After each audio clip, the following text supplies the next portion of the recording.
VK, c'est une société qui conçoit des profils PVC pour la fabrication des fenêtres principalement. Un groupe leader mondial, puisque nous faisons que des profils PVC pour fabriquer les fenêtres. Donc en extrusion, ce qu'on appelle. Et moi, je suis directeur général de la société en France, qui compte 180 personnes, à Thonon-les-Bains. Et on extrude et développe des profils pour le marché français, dédié au marché français, puisqu'il est plein de spécificités, ce marché français. On présente sur notre stand en priorité, c'est le fait d'intégrer jusqu'à 70% de matières recyclées dans nos profils.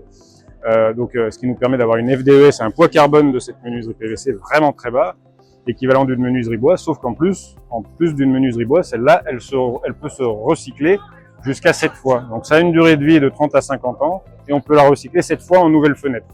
Donc c'est ça qu'on présente. Le poids carbone dans le bâtiment est très important actuellement et donc c'est ce qu'on met le plus en avant et qu'on se doit d'être pédagogue à ce niveau-là et d'expliquer qu'est-ce que c'est que du PVC et on s'emploie à faire ça. On est obligé de garder ce entre 70 et 80% de matière recyclée dans un profil.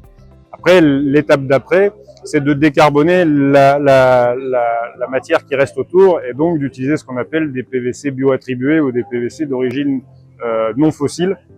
Et donc ça, c'est l'étape d'après. Pour l'instant, c'est réalisable aujourd'hui parfaitement. Mais c'est quelque chose. Aujourd'hui, notre stratégie, c'est de se concentrer sur l'intégration de matières recyclées. On dit qu'on atteint 70% de matière recyclée dans un profil, mais il y a que au global dans notre production, on intègre 30%.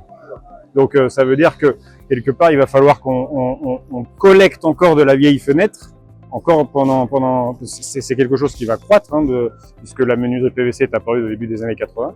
Donc le gisement d'anciennes fenêtres va ne cesser de croître et notre objectif, c'est d'augmenter nos capacités de co-extrusion pour intégrer cette matière dans les nouveaux profils.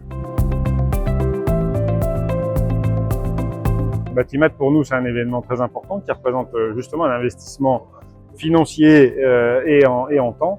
On présente des produits qui sont vraiment développés et dédiés au marché français ici. Et on a une nouvelle offre couleur qui est derrière moi et qui vient vraiment, on va dire, combler une case, puisqu'on voit bien qu'on a des tendances, des niveaux de gris, des tendances ultra mat, des tendances sablées, etc. Et aussi des nouvelles couleurs d'imitation bois. Donc on a cette demande sur le marché français. Et après, c'est vraiment de montrer ce qu'on fait aux fabricants de menuiserie qui sont nos clients, mais aussi à leurs clients, pour donner envie à leurs clients d'aller chez nos fabricants de menuiserie.